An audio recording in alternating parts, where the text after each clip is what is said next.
going? It's going well. How are you? I'm in my car, so I'm Okay. Why okay. don't you come on, stop by? I know what you say. No, no way on the face. Yeah, I'm not headed there.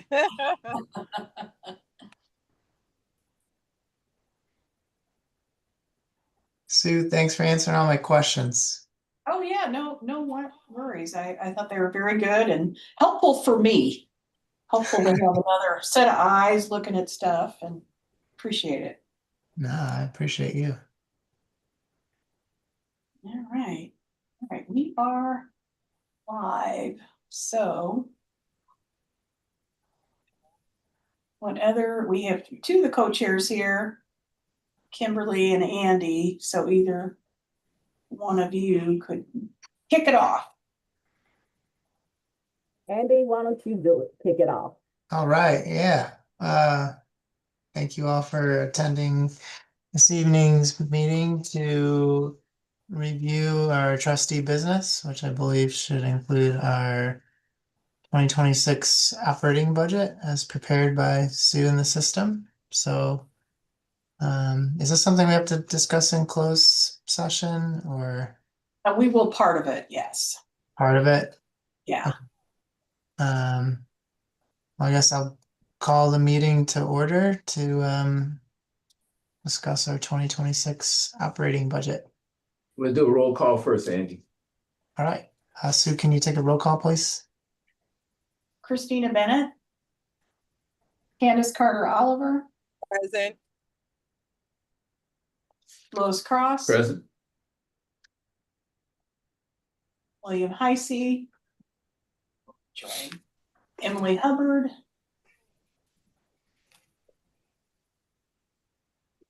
Kimberly Johnson. Here. Shanice Johnson. She was unable to attend. Yvette Out Lee. of the country. Jennifer Orr. Bobby Richardson. Albert Sanders. Andrew Vine. Present. Doris Walker. Here. And so we do have 5, which is a quorum. Okay.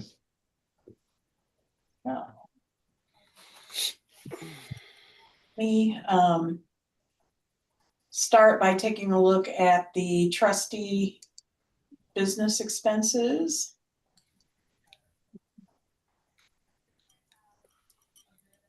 Oh boy.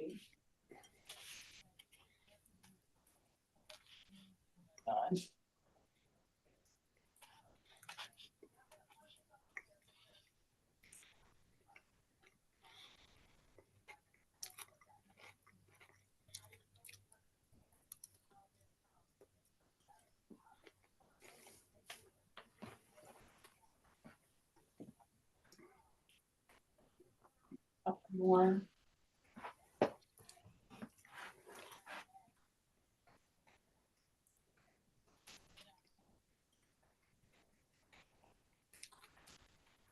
Couple more people to let in.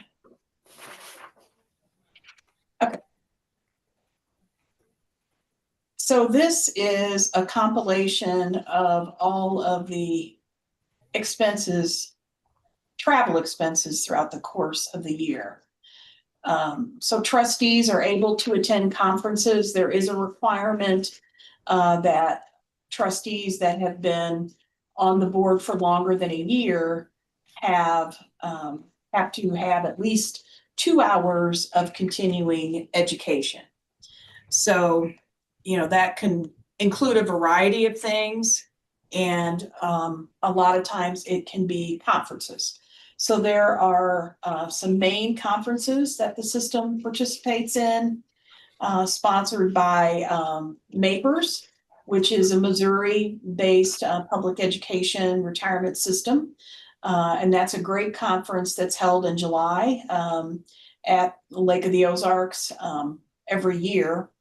And it's about three days. Again, it's a very, very good conference, covers a lot of pertinent information to what we do here. And then we also have NASP, which we didn't really have anyone attend NASP this year, but we have had NASP attendees previous. NASP is a national organization for security professionals, and they have an annual conference that's really geared towards trustee education. So we didn't have anyone, I can't even remember where it was this year, but we had a person attend in 2024, and then we had those expenses presented to us this year. And then the other group that we have, the main group, is the National Council on Teacher Retirement. They do a couple of things. They actually do a system directors meeting, which I try to attend if I can. It's all the teacher retirement system directors, and it's a great event. They also do have then a trustee workshop, which is also a really good event, 2 or 3 days of very focused, again, on what we do here, education. And then there's the annual conference, which is also a great event. You get a chance, again, to learn a lot and also, network and meet with other folks doing similar work to what we do.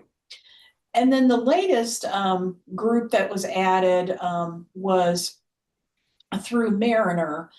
They work with an organization that's Chicago-based, and that's it's NPPFA. I can't remember what all it stands for, but that's a more regional conference. It's a little bit more a smaller group, and so they have a conference and they cover hotel and food and all of that sort of thing. So basically it's just getting there, and it's been in Lake Geneva, and then this year it was in Delavan. So we did have one trustee, Ms. Walker, attend that. So those are the conferences. If there are other conferences that trustees want to attend then that are not on the approved list, so these NCTR, NASP, MAPERS, and the NPPFA, those have all been pre-approved by the board. So any of those conferences, you are able to attend those. If there are other conferences that you would like to attend that are not part of this group, then you would need to just submit that to the board. There'd be a discussion about it, and then, decide whether that could be approved or not as a possible that would cover the system education requirements. So these are the expenses that were submitted this year. A lot are for travel, but there is also the registration fees. So typically what the system will do is we will cover the registration. We will take care of that. So we will submit everybody that wants to go, and we'll start this probably in the spring of next year and find out who's interested in, what conference. And then we would submit registration for those individuals to attend. And then the trustees are then responsible for making their own hotel, travel, airfare, train, that sort of thing. So that's kind of a rundown of what those are. And so you have registration fees, and then you also have the actual expenses submitted by each of the trustees. Is that Bob? No, up there. I think so. She said she would call me. Okay. Let me see. You want me to double check? Okay. So we had those expenses totaling a little more than $22,000 for this year. There's other things that are in that category too, that we pay out of that category, and that includes we have a subscription for all trustees to a publication called Pension and Investments. We also have the Business Journal as well. So when we renew those in the spring, the new trustees that have come on will get those added. Okay. So I'm sorry, Kim, you had a question. Yes, I was just wondering if you knew offhand what our FY24 travel expenses were in about, around about ballpark. 24 expenses were probably a little more than this. I would say they were probably closer to the $30,000 mark. I can check on that and get back to you, but I think they were a little more than this. I think we had a few more people travel. Okay, thank you. No need to check. I was just curious. Okay. I would, I would think that with more trustees or, additional trustees now on the board, are we making any adjustments or need to the budget related to this, We are. area? Yeah. Yes. Yeah, Yes. I did raise that because we do have Two. more, Yeah. few more trustees. And again, I think, we could have, maybe not everybody wanted to go to Utah, I don't know. So that's another, another factor. But yes, you'll see an increase in the budgeted amount for that Okay. for next year. Yep. And then trustees that are not reflected here, I know we have some trustees that are not here, reflected here, where those would be expenditures we can expect for the next calendar year or in the next calendar year. I think we have all of the expenses submitted for people that traveled to these conferences. Okay. So if other trustees went to other events, they did not submit it through us for the system to pay. Okay. And there's local things that people can do, Zoom and, things where people don't have to travel to get their continuing ed as well. Okay, very good. Thank you for that, because I'm thinking about the training aspect and the requirement, but that does not necessarily have to be done through one of these methods. So, okay. Yeah, and we've had a little continuing education. This year we didn't do as much as we have in previous years, but that might be something that we want to look at, is maybe doing a little bit more here at the system. Like we would have maybe our attorneys present something on fiduciary responsibilities, and then that would go towards it as well. Not quite the same as a conference where you get to, network with your peers and, hear from experts across the country, but it would at least satisfy that requirement for those people that can't travel. Yes, understood. Thank you. Sue, can you remind me, is there a timeliness of submission requirement? Well, we do, like to get it all wrapped up by the end of the year. There is also so when someone travels, there's a requirement that we've added in the last few years. We typically ask for it within about 60 days for the trustee to write up just a summary of the conference that they attended, a paragraph or two. So that has a requirement of 60 days that should be submitted.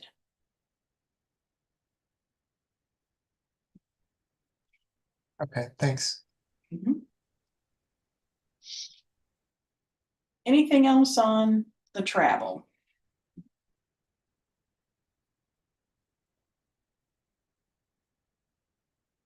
Okay, so if not,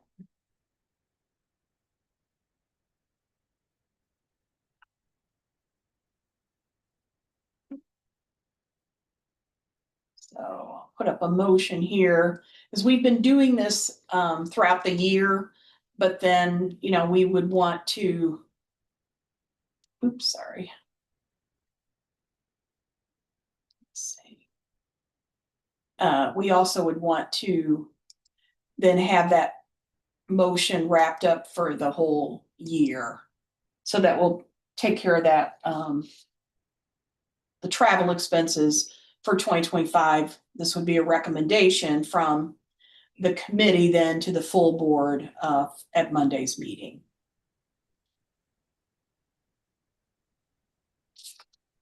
All right, I'll make a motion to accept the total 2025 travel expenses as submitted by the executive director.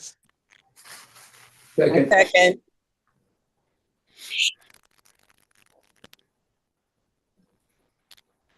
Okay.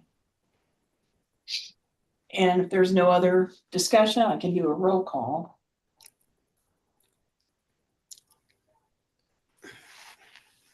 Okay. All right, Candace Carter Oliver, Yes. Louis Cross. Yes. Emily Hubbard, Yes. Kimberly Johnson, Yes. Bobby Richardson, Is she on? yeah, she was, let's see, Hmm. she's on mute. Bobby on mute. Okay, we can come back to her. I'm moving that way. Albert Sanders, Yes. Andrew Vine, Yes. Doris Walker. Yes. Okay, so we had 6. Motion carries, so thank you for that. So now we'll go over and take a look at the budget. This is typically what we do at this meeting, is walk through the budget.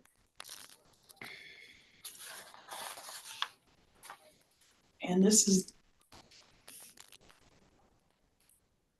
section that we'll walk through in open session, and then when we get to personnel matters, then we'll do that in closed session. So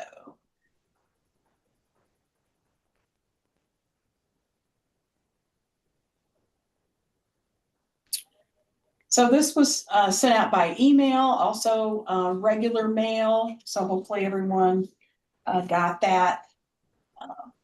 Before we kind of dive into the budget itself, I just, usually like to talk a little bit about some of the things that have happened throughout the course of the year. 2025 has been a pretty good year, pretty busy year. We had, of course, the big thing was the legislation that was passed.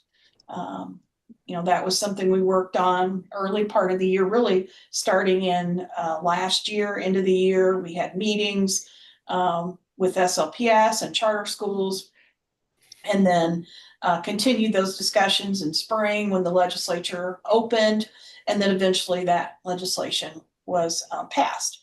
So gave us the increased employer contributions, and then our 2 new trustees on the board. So good piece of legislation for us. So some other things that the office did. Obviously, we had kind of a busy year on the investment side. We did a lot with the fixed income this year. And so once that is approved by the trustees, then our role here is to work with our legal counsel to review it, and they will, negotiate and talk with the managers. So we, work in that part, and there's documents that need to be completed. So we had to do that for 2 new investments this past year. And then we are working on a third where we're moving one of our managers, the type of investment that we have, a separately managed account, we're going to move to a CIT. So that is in progress as well. So we really had kind of 3 changes this year. We also do with our private investments, our private market investments, they call capital. They request funds from us periodically throughout the year. It's not like other investments where, regular security, equities, and fixed income, they're just going to stay in the market, and the managers will handle that.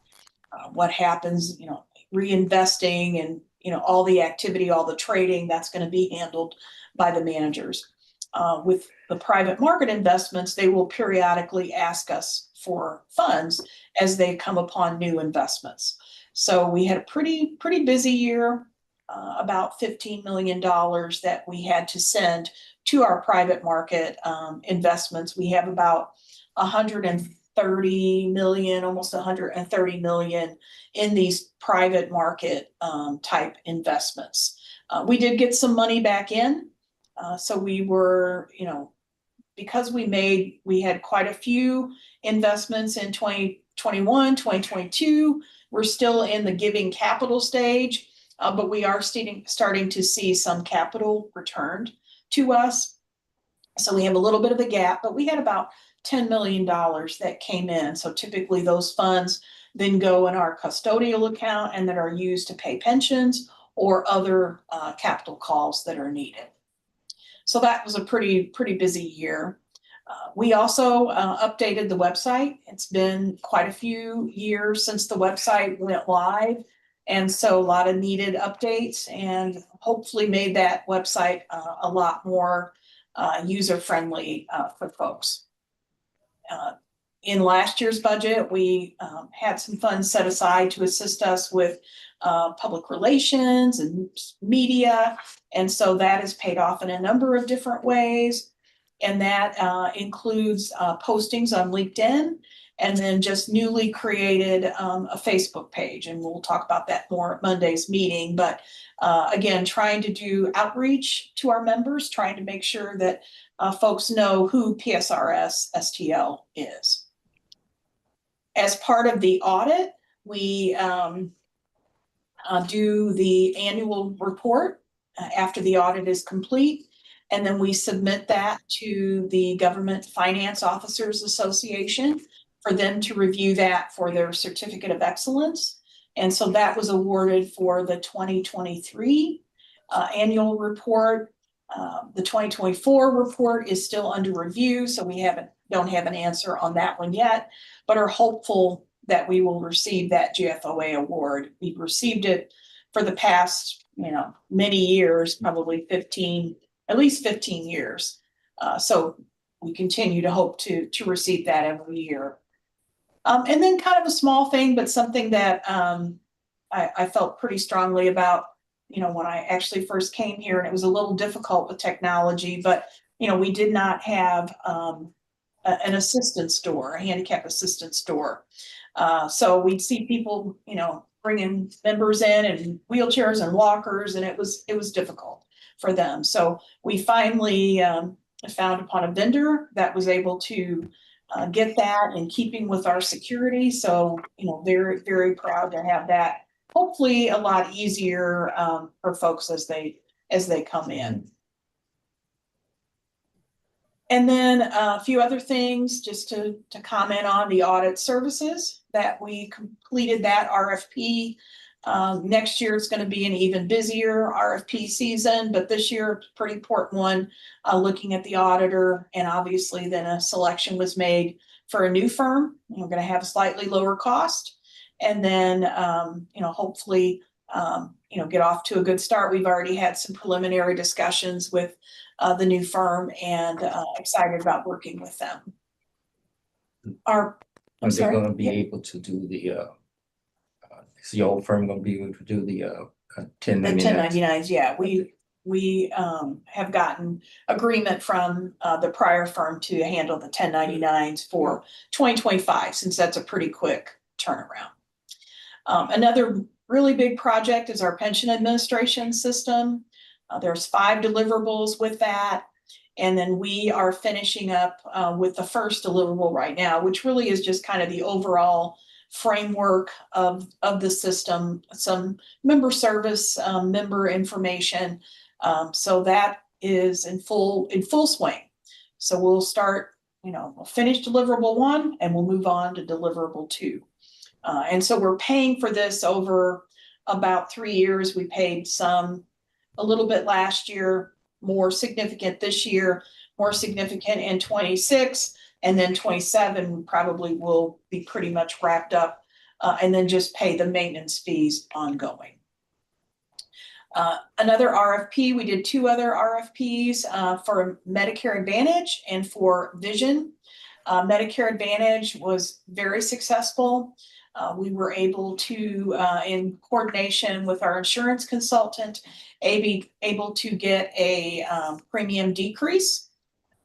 And that was right now, it was a $50 a month premium. And then in 26, that will go to $30. The system offers a subsidy of $80 a month for each participant. So obviously this was a major impact to our budget, because we were previously paying $50 a member a month, and now we're gonna pay $30 a month. And it also helps survivors that do not get that subsidy. It will help them as well. So there's a little bit of savings for them as well, but it was a significant savings for the system. We also did a vision RFP, and it was a very good process.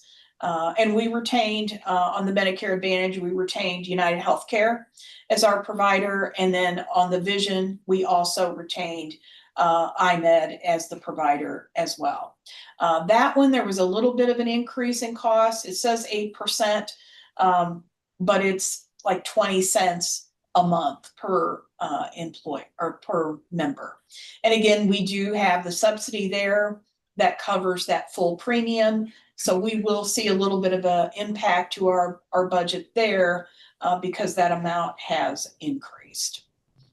And then our voluntary benefits that we offer, we're very excited to offer those. The prepaid legal and identity theft protection, I think good products for our folks. So those, no premium increases. We got one for 2-year renewal and one for 4 years, and they're added some enhanced benefits as well. So that's a little bit of the accomplishments that I just wanted to highlight. Any questions on that before we move on to the actual kind of review of each area?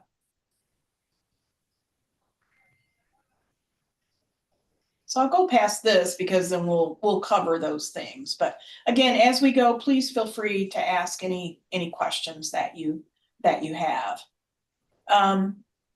So this major part of the budget is the fees that we pay to the managers. We pay some of them, directly. So that's what is in here. There are others that are they take out of our investments. So, as each quarter rolls around, they will send us something to say what their management fee is, and then that is deducted from our balance. So we have some like that, and we have some on the separately managed accounts in particular, where we pay them directly. So that's what has to be accounted for in our budget.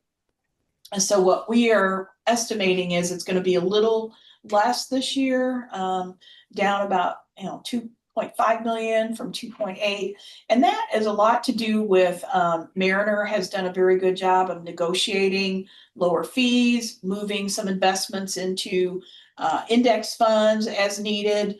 So that really has a lot to do with the work that Mariner has done and getting us some lower fees. So we anticipate that it's going to be a little less. And these are just to give you an idea of what we have in investments, kind of what it's all based on. The average, typically that we're paying is either 45 basis points or 85 basis points. Real estate is a little more, but we did get a fee break on that real estate investment as well. We were trying to come out of that fund, but they cut us a deal and gave us lower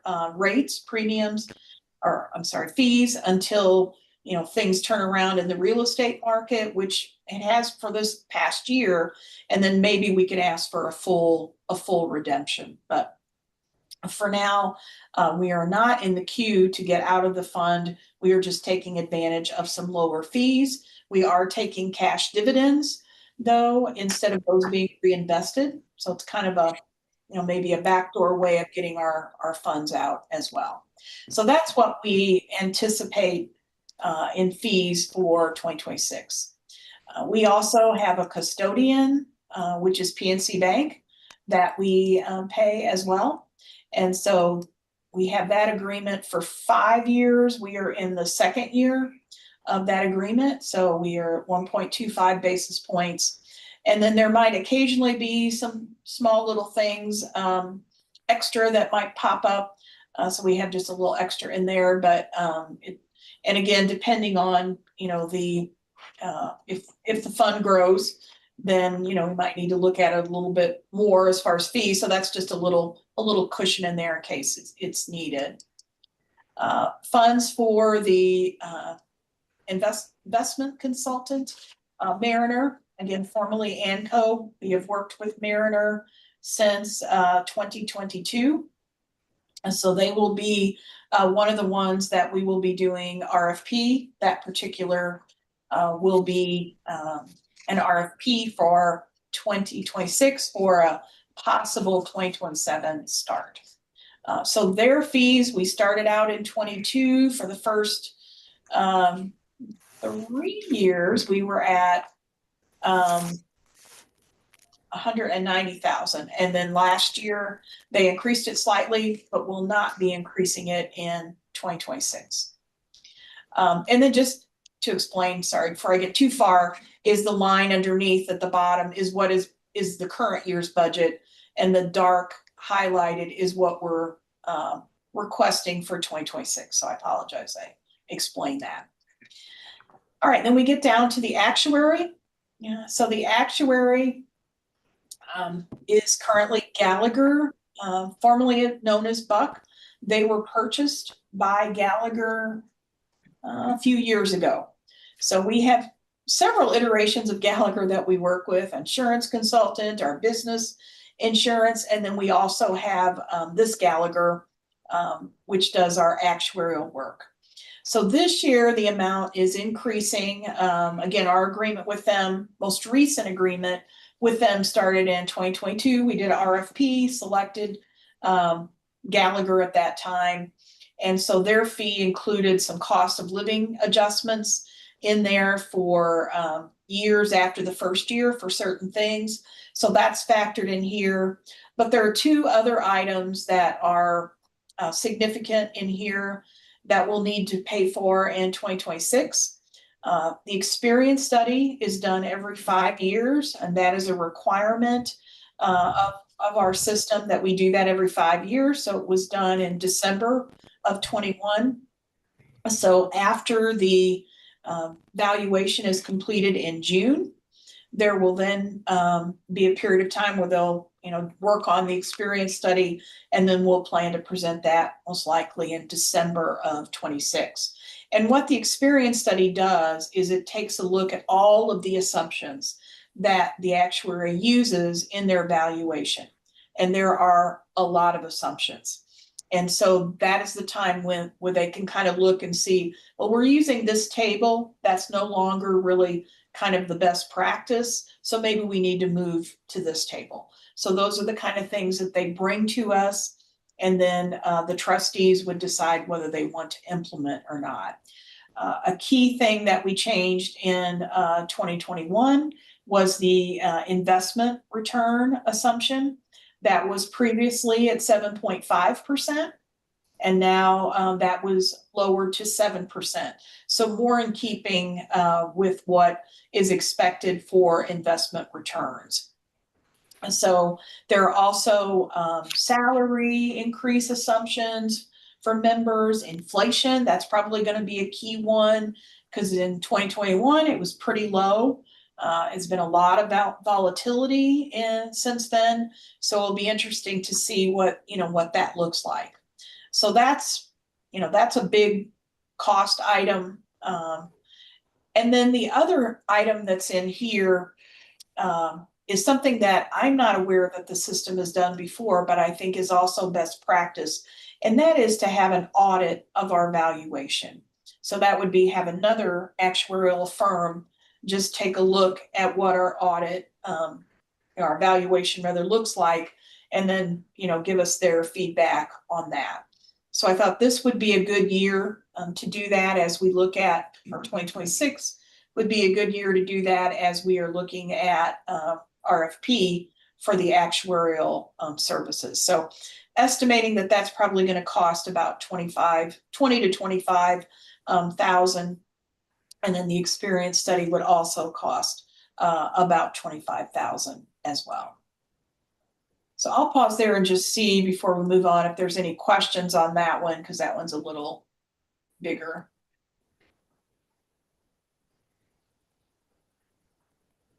Okay.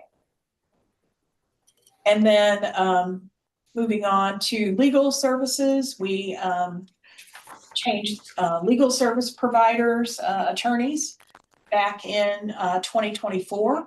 And so we have, as of April 1st of 2024, and so there is a 5-year deal with Hush Blackwell.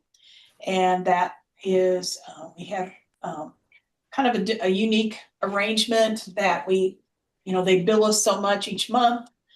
And then we do have kind of a cushion there so that if we go over what they estimate, what they're billing us for, we have about 25,000, we can go above what we've estimated that we spent before we're charged their actual fees. So far we've maintained that, so that's that 150,000, that we're at.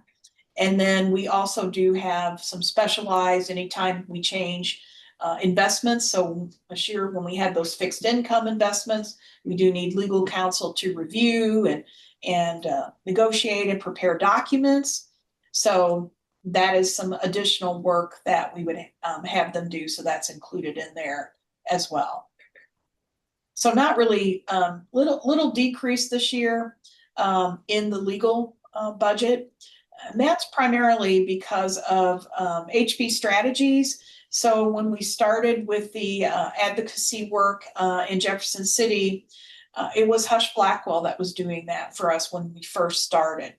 So they had an arm of their firm in Jefferson City, so they would assist us with legislation. What is legislation that's new?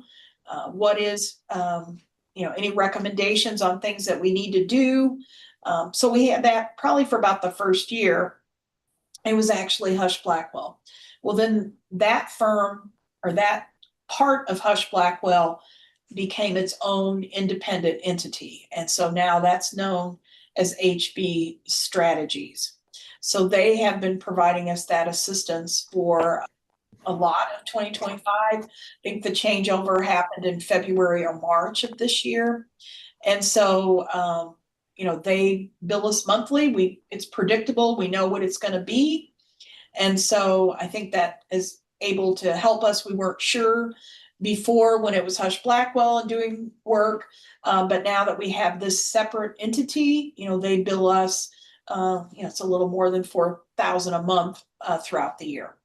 So that allowed us to kind of look at that budget and kind of see that it's a little more predictable. So lowered that increase or lowered that from previous year. And then our audit, again, this is just reflecting, with Williams Keepers, what that cost is going to be for next year. Another area is the trustee elections. And so next year in 2026, we will have just one election, and that will be an active non-teacher, I believe. And so these are the costs for just that one election. This year we had 2 elections. And so, we needed, a little bit more funds. We did have to do a second mailing. So how the elections work is we'll do a mailing to all active participants. So if you're a teacher and it's a non-teacher election, you'll still get that mailing. You'll still be able to vote, but you would not be able to run for that election. So this year, with the non-teacher, we had to have a second mailing because only one individual registered. So per our regulations, if only one person registers, then we have to do a second mailing. And if we still have one, then we can proceed with the election. So we do have to build in a little bit of a cushion just because, we might have to do that second mailing. Susan, I Yep. have a question. Yep. With that second election, when a certificated person ran for the non-certificated active member, did we have to pay for that? So we had to pay for the mailings. Yes, we had to pay for the mailings, both mailings. Yes. Okay. Yeah, and then the actual election. So there's a registration period, and then we have ballots that go out. And so that, this time we had 3 mailings for that one election. You know, for the retired election, we just had the one mailing for registration and then the one mailing for the actual ballots. But was it our fault that the person slipped through to run for that seat in the first place? Yeah, so that person registered. So we would have had to have another notice period because there was only one person registered. So we would have had to have another notice period anyway, because you have to have at least two after the first one. Thank you. Do I have a quick question? Will this new pension administration system be able to handle election capabilities to like streamline a little bit of the process?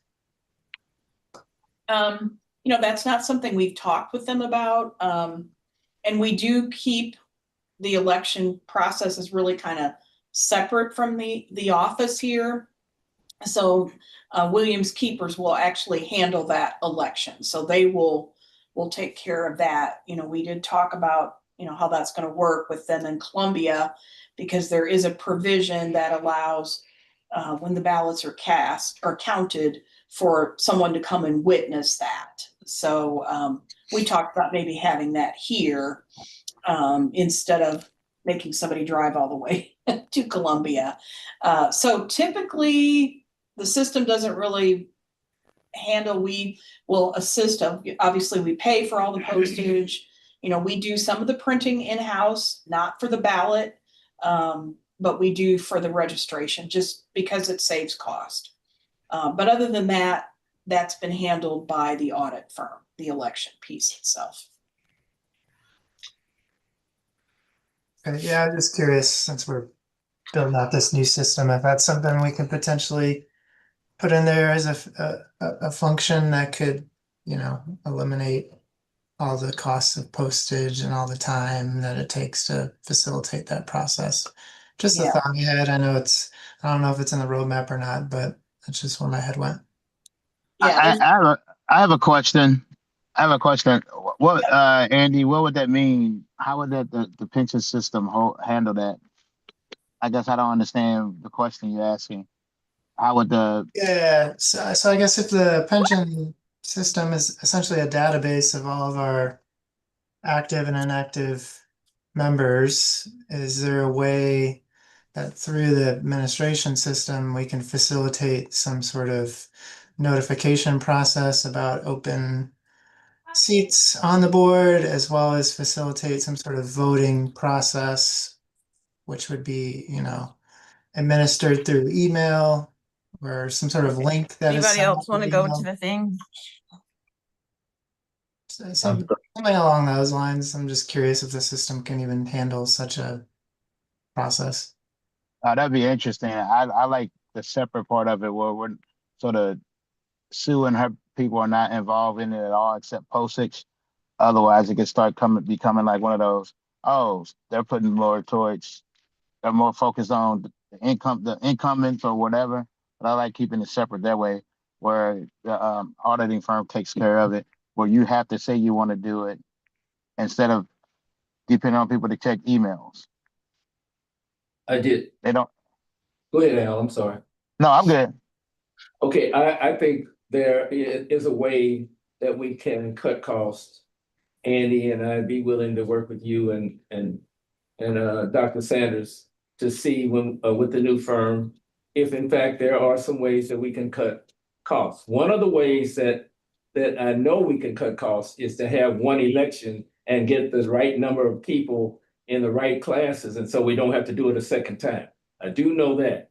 So that's one of the things. The other thing that I think we can explore, and I don't know if this is possible, but none of this is on the St. Louis Public Schools website. So if we could put that information on the website about upcoming elections, and I don't know, we have to check legally and see if all of that stuff, but if that's possible, then everybody will know that there's an election, and then they will put their names on and apply for it, and then we won't have to do it a second time like we've had to do numerous times. I think with Sheila Goodwin, we had to do it a second time. and with this last secretarial election. So that's one thing that we could do. Now, I don't know what the savings would be, but we can look into it. So why don't we take a look with this new firm and see if we can find some ways to cut costs on the elections, and see if we can get on the board's website with notification of the elections. I agree with most of that, except when you talk about St. Louis Public Schools, remember, you got to talk about everybody board, not just St. Louis Public Schools, all the charter schools as well. It's not just St. Louis Public Schools. We represent everybody. Everybody in the system is able to run. Who's in our system is able to run. So we got to make sure we represent everybody, or get on everybody's email list or whatever it is. Andy, do you all have a way of getting the same information in the charter schools currently? I mean, I think every charter school has websites, and then there's a distribution list that I think probably the executive director of the Charter School Association has, that I know he sends information out to all the heads of schools or executive directors. So it wouldn't be that difficult to ensure the information's distributed to all the schools and to all the right points of contact. Well, then that's a valid point, and let's see if we can explore that and make that happen, so that all of the charter schools, because when I'm talking about anything going forward, I'm talking about charter schools included, because they pay a third of what we get into our pension system. So they are players just like the regular public school system are players. So what I'm saying is this, let's see if we can develop a communication system across the whole process. Charter, St. Louis Public, one website, I guess, so that we can get it to everybody, or however so those would be things that we could sit down with Sue and explore and see if we can save some money and also get the information out to everyone. Yeah, we could send something to the schools and let them know that the election is going on. May I just like to add, I think if we refer to ourselves as members, because we're all contributing members.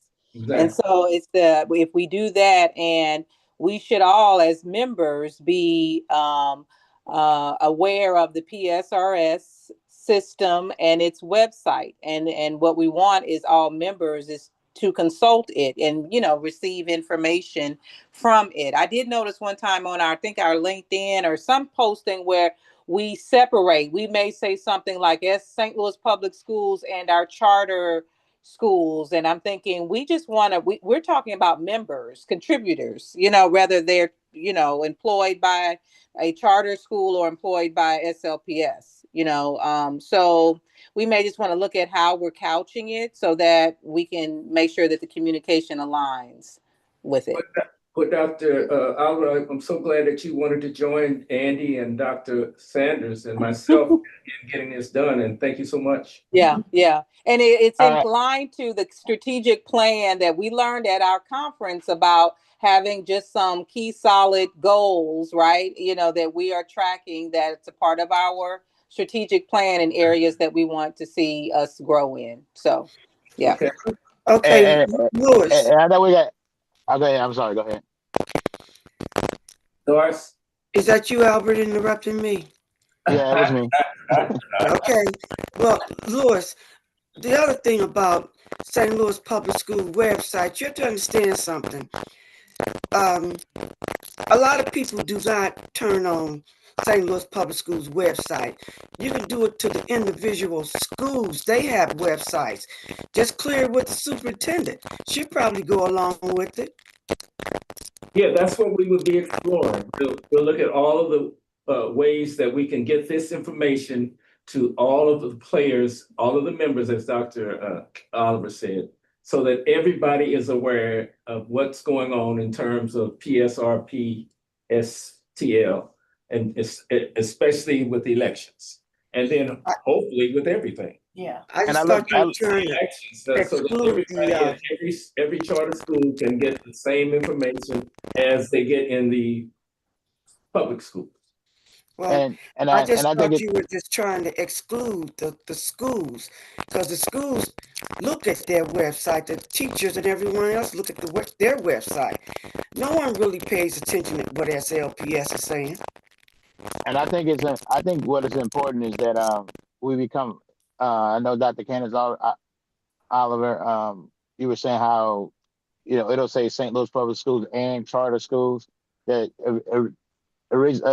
our branding needs to say just St. Louis Public Schools Retirement System.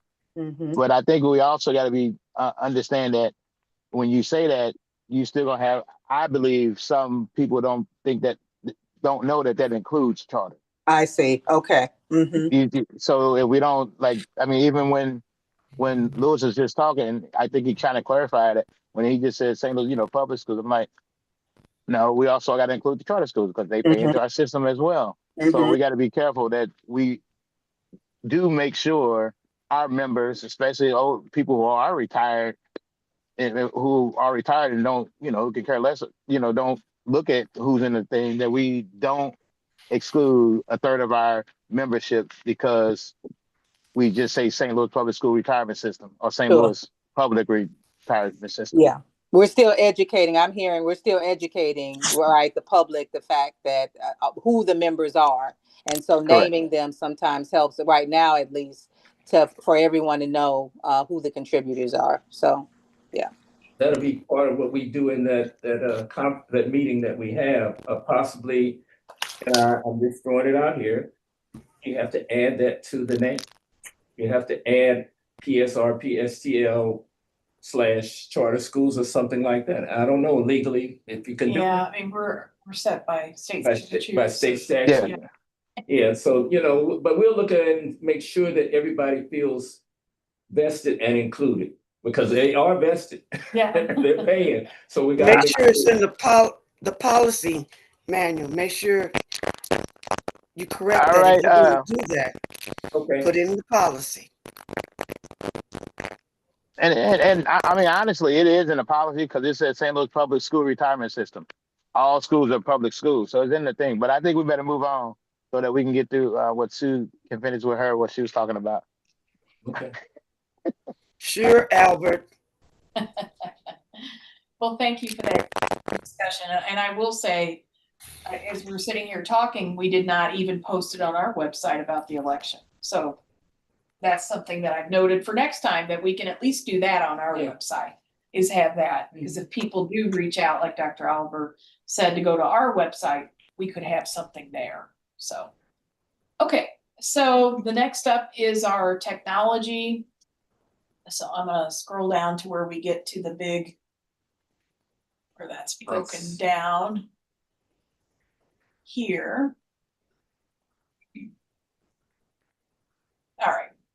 So this is broken down into, different categories within technology. So this is a pretty significant part of the budget, particularly with the pension administration software. So we have some hardware needs at the top. We do have a schedule where we try to replace all of our machines every 4 to 5 years. And so that schedule, we probably would need at least 2 for next year. We also do offer, if trustees want, some device to assist them, that we have offered that in the past. So that's still available for any trustees that would like to have a dedicated device. We've done Chromebooks for people. So that's what we did previously. So if anybody's interested in that, let me know. We also include just, a little cushion for hardware in case we have any issues. We do have a physical server. We've had issues with that in the last few years where we, had to have a solution quickly.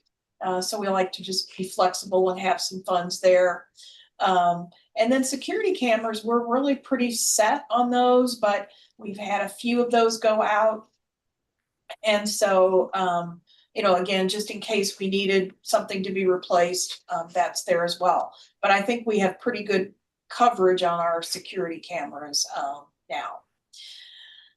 In the software side, I think probably, the big thing obviously is the pension administration software. So we will be looking at paying installment number 3 and 4. They are about 426,000 a piece. So after we finish, the third deliverable, then we would pay that portion, and then we get to the fourth deliverable, we would pay that. So in 26, then we're going to be pretty close to being done paying for the whole implementation. 27, we'll have the fourth and the fifth and a few odds and ends. But then after that, it will just be maintenance costs going forward. And then on the services piece of it, we do have the service where we drop off a file with our members in it, and they do scan for to see deceased members. So that's included in here. That's what the $12,000 are. We work with an outside vendor to do our network and security, and so that's Blade Technology. They take care of a lot of very good tools that keeps us safe. So that's all part of it as well. So we have a lot of things for Blade in there, but a lot of that is pass-through stuff that Blade takes care of us, like the data backups. That's for another company, but Blade takes care of it. So there's really just Blade piece itself that we pay Blade is that $20,000 for their services, and they do an excellent job for us. The change in this category that we're requesting is the document imaging, and that is we have a system right now called PaperVision, and kind of unbeknownst to us, that's sort of going away. So the firm that we work with called HITS is recommending that we move to this product called M-Files. And M-Files has given us a very competitive offer. So we would have a one-time fee of about $5,500, and then it would be just about $5,000 a year for the licensing. What's included in here, though, is actual imaging itself. So that's why that number looks a little bit bigger.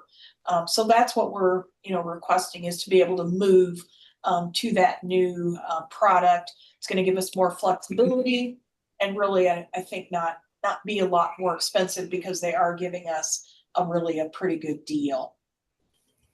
And we do have a systems consultant that helps us with the pension administration system program. They helped us, basically did the RFP, helped us with the selection process. Now they are helping us with testing. They help us, project management, just really wherever we need an extra pair of hands. So this, again, will end in 2027 once we have the system up and running. So these are just kind of fees that we're paying for right now. We have Jupiter Consulting is the firm. We have a developer programmer that takes care of our current database. So we're going to need that for another couple of years. And then after that, we will not need those services. And they are aware of what's going on and with the migration.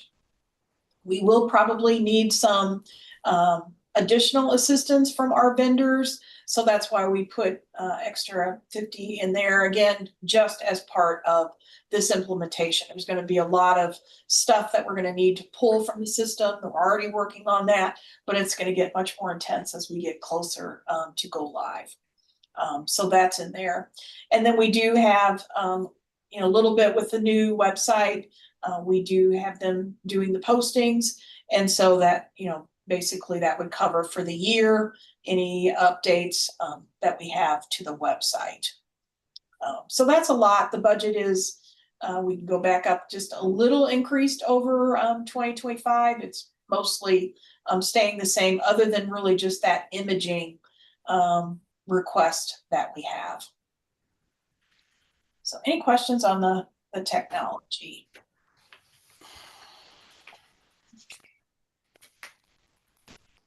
Okay.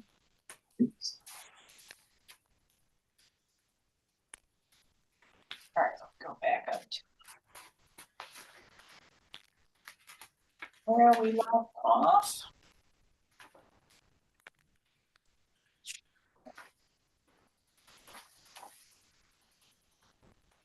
And then we do have the outside service. We have physician fees.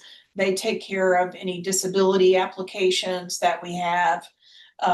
So we have that outside service, not seeing an impact or change on that. But we do have physicians that review those applications for medical necessity. We have a property manager. We do own the building. So we've been working with Intellica. This is, I believe, our 3rd year.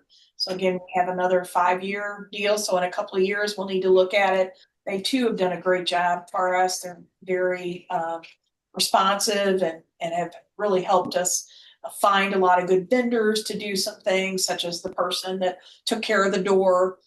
So they've been a great partner. So we pay them $1,000 a month to be the property manager. And then there's other things, they're gonna fix, and then we pay for their time in there. So that, as well as cleaning the building, all of that is kind of included in that 70,000 as well. So really not a lot of changes there, just a little, tweaks here and there. As we look at kind of costs, the costs are going up a little bit with the property manager. Again, cost of living adjustments in that fee for when we have somebody come on site. So pretty close to what we have for the 2025 budget. Postage, that's obviously, we spend a lot on that, mailing newsletters and the insurance open enrollment packets, 1099. So again, that's pretty much staying the same, but anticipating that the postage will probably go up middle of the year or so. And then again, just a little bit of an increase in our printing. We do, because of the contract that we have with our copier, which is covered in the next section, we do have kind of a, everything included, toner. Only thing we have to purchase is paper. So that's why we print the newsletters internal, and everything that we can internally, we will print. That just saves us money because we don't have to pay so much per copy then to our copy center. So again, not much of a change there, just a little bit. And then the equipment, again, so this year we did change up. We did have a postage machine, and that was kind of that was difficult because there was, it'd go offline, it'd have updates that would take forever. So what we decided to do is get rid of that postage meter, and we have the firm that we work with that picks up our mail every day, and our special mail products. They are picking up our mail, metering it, and then making sure it goes out. So that saved us a little bit of money because again, obviously they're going to charge us for those pickups and doing the metering. They have a good postage rate like we did. So a little bit more savings for us there. And also then we don't have to deal with that postage meter, which can be a lot. So that's what you're seeing the difference here in this area is we are not paying for that postage meter anymore. So that did decrease. Our business insurance, we have a lot of coverages that we have. We have property insurance, workers' comp, fiduciary, we have crime coverage, and we have cyber liability. So all of that, we anticipate we had pretty good favorable renewals this year. We anticipate that that's gonna continue. And then this is where the question came up earlier about, are we adjusting education expenses for 2026? So we are bumping that up. We'll see how it goes. Maybe that's a little too much, but again, it's important for people to travel to conferences if they can do so. So we'll see, but bumping that up just a little bit. And again, this covers the subscriptions that we have to some local publications. This is where we get into talking about the insurance piece of things. So just, doing, basically following through when we talked about that subsidy that we provide. So the system provides $80 a month for health insurance. So people that are enrolled, we have two different types of coverage. We have what we call a commercial plan that is offered through SLPS, and that is for typically pre-65 retirees, some Medicare. We've been trying to transition those. Monica's done a great job of transitioning those people that have Medicare from that commercial SLPS plan over to the Medicare Advantage plans. So we really just have a few hundred people in that plan. We don't have a lot of pre-65s, really probably less than 70 people that are pre-65 in that plan. The bulk of our membership then is in the Medicare Advantage plans, and that's where we'll see that savings this year that we're going to $30 a month. We also provide a subsidy for the dental and the vision. And that $258 for the vision, that covers the full premium. The subsidy is actually $3.15. And then $595 for the dental covers just a portion of that. We work with the insurance consultant. That'll be another one that goes out for RFP next year. And that was negotiated a couple of years ago, where we pay $63,000 so much per month for the individual that assists us with the RFPs. They handled the RFPs, helped us with negotiation, any vendor issues, they're right there. And then they also help us with communications. They created the open enrollment guide. Previously, it used to be, 5 or 10 different pieces of paper, but now we have a nice booklet. We have that through the communications team at Gallagher. And so, they do good work for us. So you can see this one has dropped pretty significantly from last year because of that favorable RFP. The prior year, it had gone up quite a bit because we went from paying $0 to the $50 per month. And then some miscellaneous expenses. Those aren't increasing a whole lot, but we have the bank account fees. We maintain 2 checking accounts, one for our operating expenses and one for our pension expenses. So those fees are included there as well. And last year, the trustees approved us working with an outside firm called Polished to provide public relations assistance. That's kind of expanded into doing the LinkedIn, and now we have Facebook. Of course, She also helps us. We need to go testify or something like that. Somebody needs to mute. Need to mute. So if we have to testify or something like that, she helps us. If we get calls from the media, she helps us as well. So it's been a good thing to have. Obviously, I don't have that expertise, so it's good to have somebody available to assist us if we get that call from the media, which occasionally does happen. But the other things that they're doing as well is helpful as well. Right. And then this category is including some memberships that we pay for, as well as some staff attendance. We've had staff go, myself attend the annual conference, the system directors meeting, and then staff go to MAPERS and a few other things as well. And then also wanted to include some miscellaneous or unforeseen, just in case we have, our building is approaching 20 years old, and so our HVAC units are original except for 2. We've replaced 2 of the 8 units. So just, we've had to replace them unexpectedly. So just having some extra funds in there in case that's needed. Okay. So any questions about any of that?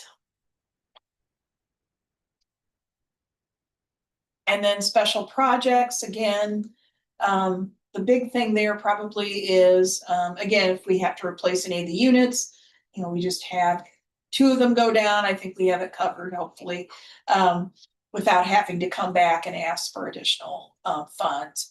The other big item is in the parking lot. We were going to do some sealing this year.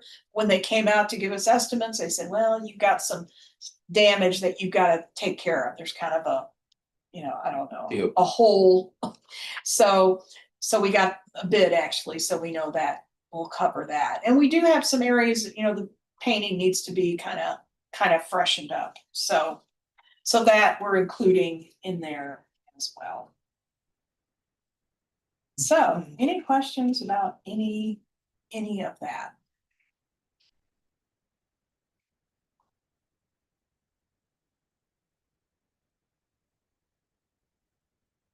Okay, so no questions about that, but I think at this point would be when we want to move into closed session.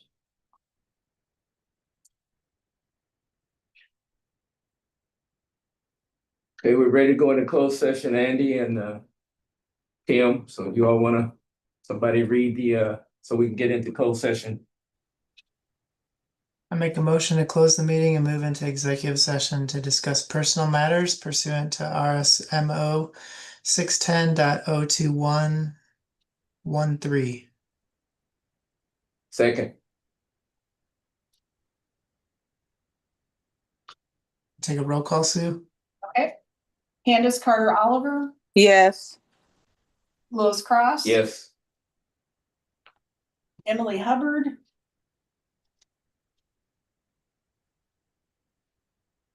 Still have Emily? Nope, looks like Emily dropped. Kimberly Johnson.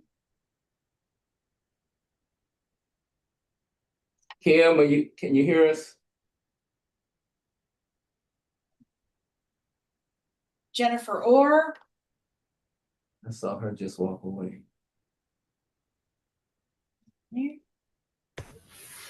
Bobby Richardson.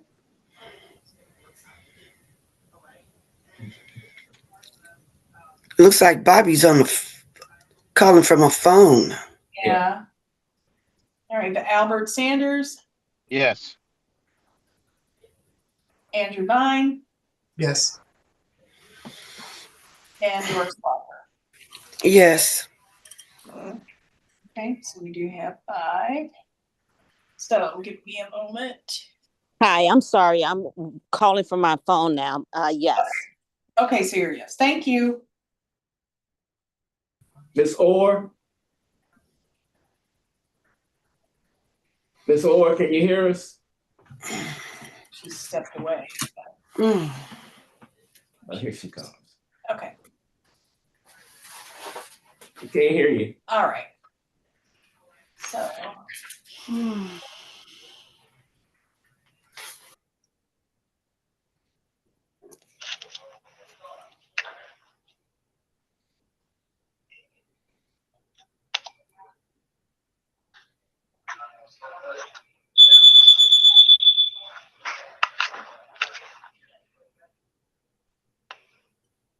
let me just make sure you're over. Yeah. Okay.